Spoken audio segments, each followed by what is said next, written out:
Добро вечер. Повторно сме на YouTube каналот на М телевизија. Јас сум Емилија Гелева и во вечерашнава анализа на неделата ќе говорам за нас важната тема Европска Унија, која на минатонеделниот редовен самит дефинитивно и по 33 години ја остави Македонија во редот за чекање за почеток на преговори за членство, пред се поради тоа што најголемата парламентарна опозициона партија не прифати да гласа за внесување на шака бугари во македонскиот устав, чин со кој дефинитивно македонците самите би се избришале од мапата на цивилизацијата. Но затоа ЕУ по брза постапка донесе одлука за почеток на преговори за членство со Украина и Молдавија. Настрана пикантериите во стилот германскиот канцелар Шулц го повикал на кафе унгарскиот премиер Орбан и тогаш без Орбан е изгласана одлуката за Украина и Молдавија или дека Шулц се покажал позитивен на корона тестот. Платените ЕУ лобисти во Македонија, како експерти или невладини луѓе, обидувајќи се да ја оправдаат Европската Унија, ги релативизираат нештата, објаснувајќи дека ваквите двојни стандарди на ЕУ се должеле на процедурите, правилата, на нашето неисполнување на нејзината рамка во која се зацрта промена на Уставот како услов за почеток на преговори со Македонија. Дури и геополитичкиот момент, велат, бил причина. Единствено не ја кажуваат вистината за тоа каква заедница всушност е Европската Унија. Пред се, ЕУ не е ниту независен геополитички актер, ниту геополитичка сила. Геополитички попрво може да се дефинира како тигар од хартија. Годинашниот декемвриски самит на Европската Унија недвосмислено покажа дека Европската Унија е заедница на правила и процедури наместо на почитување на утврдени принципи и на меѓународно право. Ајде што нема објективни принципи и почитување на меѓународното право, со последниот самит таа дури покажа дека има не двојни, не тројни, туку никакви правила и процедури, кога на 14 декември Советот на шефови на држави и влади на Европската Унија одлучи да ги отвори пристапните преговори со Украина и со Молдавија, со што недвосмислено ја покажа својата вистинска суштина и намери. Имено со цел да ги приврзе новите и старите членки и да привлече повеќе кандидати, Европската Унија ги претвори политичките проблеми во технократски. Се подпираше на правила и правни процедури при што распредели или повлече финансиски средства за да ја наметне својата визија во народ. Со тоа стана идеален актер и глобален учител за неолибералните принципи, западните така наречени вредности и стандардите на ЕУ. За да ја прикрие својата антидемократска природа и да го легитимира инвазивниот бирократски апарат, целосно расцепкан во поширокото општество, Европската Унија се претвори во џиновска пиар машина која ги исцрпуваше ресурсите со цел проектирање морален авторитет и одржување на сопствениот имидж. Треба да се има на ум дека Европската Унија не е ниту независен геополитички актер, ниту геополитичка сила, без оглед на тоа што Борел или фон дер Лајен си замислуваат. ЕУ е создадена за да ја исцеди моќта од земјите членки, да го еродира нивниот суверенитет, така што тие никогаш нема да станат закана за интересите и моќта на Соединетите Американски држави. Како резултат на тоа, Европската Унија не е поголема од збирот на незините делови. Таа е геополитички еквивалент на црна дупка. Незината институционална архитектура, сложена мрежа на групи што разговараат, е толку збунувачка што Хенри Кисинџер, некогашен државен секретар на САД, како што е познато додека беше жив, се пошегува: кому да му се јавам ако сакам да ја повикам Европа? Ниту меѓународна организација, ниту национална држава, Европската Унија може да се опише како вештачки наднационални политики. Таа има форма на бројни меѓусебно проникливи мрежи на социјални, економски, политички, идеолошки, меѓусебни врски кои вклучуваат на различни нивоа и фази наднационални механизми, национални влади, регионални администрации, мултинационални корпорации и интересни групи, чијшто досег е меѓународен. Затоа, кога зборуваме за ЕУ, треба да запомниме дека таа е водена како приватен клуб за кластер од трансатлантски корпорации и финансиски елити. Нивните лоби и тинк-тенкови ги контролираат знаењата и информациите што го обликуваат јавното мислење и врз кои действуваат. Фигурите, лидерите на ЕУ се секогаш пропаднати политичари и медиокритети чии политички кариери се помогнати од истите лобисти кои ги поседуваат и ја диктираат нивната агенда. Се на се, процесот на европска интеграција е империалистички проект и во смисла на односот на ЕУ со остатокот од империалистичкиот синџир, но и внатре во Европската Унија во неравномерните односи меѓу различните земји. Бидејќи на сат им требаат сите за да поддржат нивната хегемонија која брзо опаѓа, Европската Унија ја удвои својата улога на спроведувач на правилата на Соединетите Американски држави со испреплетување на НАТО и ЕУ во архитектурата на контрола и пропаганда, со што започна хибридна војна против европското население, под превезот дека го брани од руските дезинформации. Во таков контекст повеќе ресурси се пренасочуваат кон буџетот за одбрана и безбедност и кон американските полномошници како Украина. Како и да се врти, очигледно е дека само неколку добро поврзани компании имаат корист од зголемувањето на војните трошоци и истражувања и од контролиран развој на земјите членки. Кога станува збор за почеток на преговорите на ЕУ со Украина и Молдавија, треба да се има на ум дека на Украина со години и беше ветуван статус на кандидат за Европската Унија и конечно го доби во замена за крвна жртва.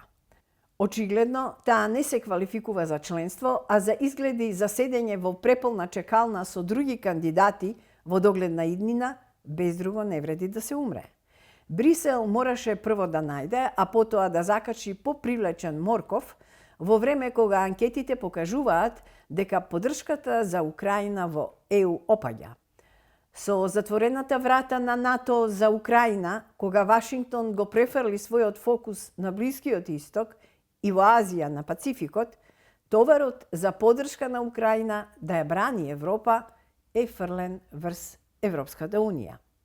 Гледаме дека за ЕУ не беше важно што Украина е земја раководена од власт која ги поддржуваше украинските нацистички групи, кои убија околу 14.000 цивили во Донбас во тек на 8 години, што беше една од причините за почнување на руската специјална воена операција во согласност со резолуцијата 2202 на Советот за безбедност на Обединетите нации од 17 февруари 2015 година со цел да се имплементираат договорите од Минск. Тоа се потврди своевремено и со декларацијата на председателот Петро Порошенко, Франсуа Оланд и Владимир Путин, како и на канцеларката Ангела Меркел, која гарантираше за тоа. Уште повеќе, за ЕУ не беше важно дека во 2021 година Европскиот суд на ревизори издаде посебен извештај за корупцијата во Украина. Во извештајот се вели, цитирам, заробувањето на државата од страна на групи моќни политички и економски елити со пирамидална структура вкоренета во сите јавни институции и економијата се смета за една од специфичните карактеристики на корупцијата во Украина. Комисијата заклучи тогаш дека отворањето на процесот на пристапување е невозможно. Денес и покрај значителното влошување на корупцијата, на пример, пристигнувањето на оружје пренасочено од Украина во рацете на Хамас, комисијата се предомисли. Молдавија е мирна земја. Меѓутоа, од 2 септември 1990 година, односно 11 месеци Пред независноста на Молдавија, автономниот регион Приднестровје ја прогласи својата независност. Овој мал регион е населен со руско население, со многу високо ниво на научно образование, различно од молдавското население и кое го зборува рускиот јазик. Во 1992 година НАТО, потпирајќи се на Романија, се обиде да ја собори владата на Приднестровје и да ги преземе советските истражувачки институти лоцирани таму. Но и покрај големата воена операција, алијансата не успеа. Затоа нема сомнеш дека истовременото отворање на преговорите за пристап во ЕУ за Украина и за Молдавија е чин на закана, ако не и војна против Русија. Иако проширувањето е вградено во официјалните документи на ЕУ како геостратешки императив, ЕУ сега се соочува со многу поголеми предизвици отколку во годините на студената војна. На почетокот на третиот милениум, од 2000-та до 2010 година, европските лидери разговараа дали да ја прошират Унијата, да ги апсорбираат земјите од источниот блок или да ја продлабочат сопствената интеграција. Тие ги испробаа и двете опции и резултатот е неодржлив хаос според сите социоекономски показатели, дури и пред актуелните неверојатни трошоци за поддршка на Украина, загубата на достапни енергетски ресурси од Русија и санкциите како бумеранг. Знаците на длабока криза на европската интеграција се умножија, а Брекзит е најочигледниот, но не и единствен пример. Бидејќи животниот стандард продолжува да опаѓа, а ветувањата за просперитет и социјална благосостојба во европската градина главно не се исполнети, незадоволството и несогласувањето се зголемуваат, и тоа не само кај обичните луѓе. Некои национални елити исто така станаа понемирни затоа што, метафорички кажано, се казнети од непријателството на Европската Унија кон Русија и се повеќе кон Кина. Потенцијалот на Европската Унија за економски раст е исцрпен и мнозинството од членките на блокот страдаат од хроничен буџетски недостаток и прекумерен државен долг. Економскиот и индустрискиот пад во земјите на ЕУ сега изгледа незапирлив. Не би можело да биде поинаку кога сте заробени во навредлива и експлоататорска врска, која ви ја ускратува слободата да ги избирате вашите пријатели и деловни партнери.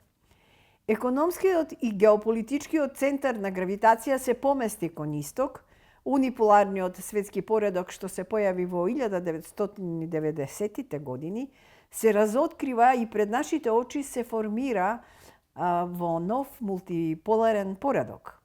Наместо да го следи прагматичниот пат на евроазиската интеграција и да ги зајакне заемно корисните економски врски со Кина и Русија, ЕУ започна самоубиствена мисија за своите управители во Вашингтон во неуспешниот обид да ја ослабне Русија и да ја попречи Кина.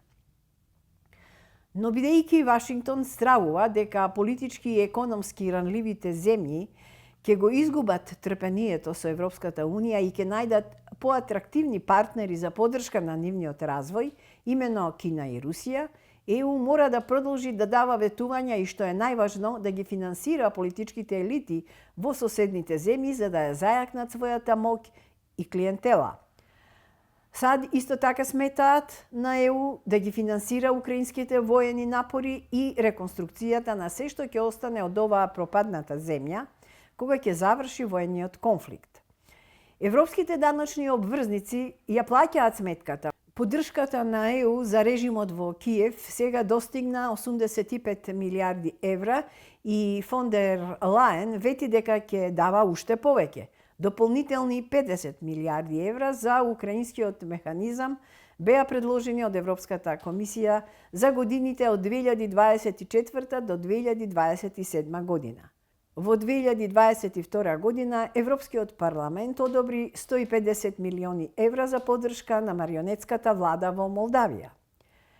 Бидејќи Европската Унија не може да се прошири без да имплодира, Франција и Германија поканија 12 експерти да формираат работна група за институционалните реформи на самата Европска Унија.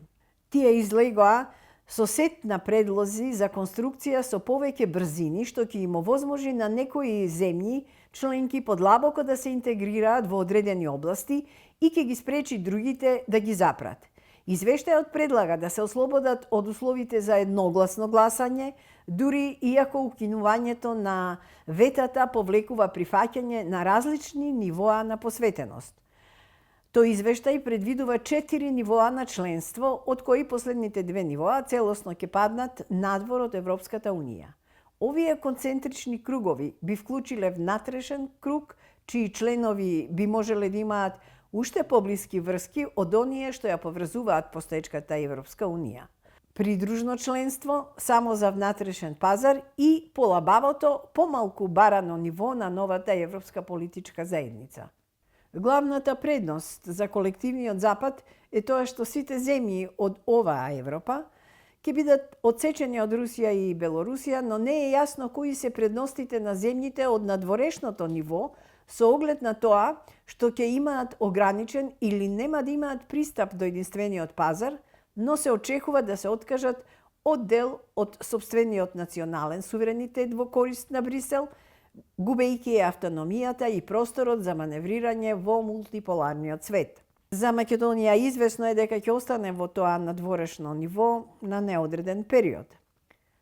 Минатиот октомври Европската политичка заедница, група за разговор што вклучува лидери на земјите од Европската Унија, кандидатите за ЕУ, Швајцарија, Норвешка, Велика Британија, па дури и Ерменија и Азербејџан, се состанаа во Гранада за да разговараат за потенцијалното проширување на блокот.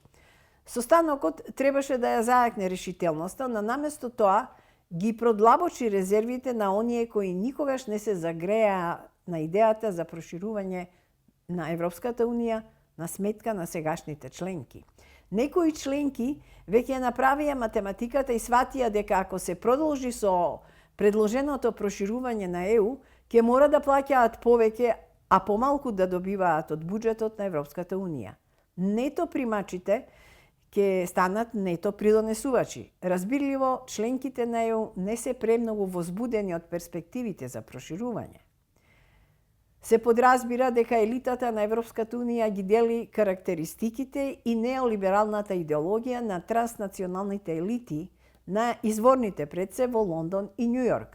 Би било наивно да се очекува дека како таква европската елита ќе ги брани европските интереси. Доказ за тоа е дека земјите од еврозоната, кои пред 15 години има бруто домашен производ од нешто повеќе од 13 билиони евра, денес го зголемија за само 2 мизерни билиони евра. Додека САД речиси двојно го зголемија својот бруто домашен производ од 13,8 на 26,9 трилиони евра и покрај помалото население. Според Financial Times, во долари економијата на Европската Унија сега е 65% од економијата на Соединетите држави. Тоа е помалку за 91% споредено со соодносот во 2013 година. Американскиот бруто домашен производ по глава на жител е повеќе од 2 пати поголем од оној на Европа, а јазот продолжува да се зголемува. Европската Унија брилијантно работи за Соединетите Американски држави. Геополитичката ЕУ останува нешто повеќе од утешителна фантазија заснована на незината моќ на привлекување на оние во редот за приклучување, кои како политичките раководства на Македонија се спремни да чекаат до недоглед за да влезат во оваа црна дупка, ветувајќи ни прекрасна иднина, а тоа што ЕУ не множи со нула и не уценува, и покрај прифаќањето на антимакедонски договори во однос на нацијата, името, јазикот, идентитетот, историјата, културата, традицијата на македонскиот народ, актуелната власт го смета за успех. Сосема е јасно дека жртвите што ги направи Македонија не вредат за членство во една ваква ЕУ и дека Македонија и утре да стане членка, пак ќе биде исто, доколку сами не си ја средиме државата со честни политичари, никој однадвор нема да не направи држава со убав стандард. Размислете добро, што е Европската Унија и може ли Македонија да живее без мантрата Европска Унија? До гледање до наредната емисија.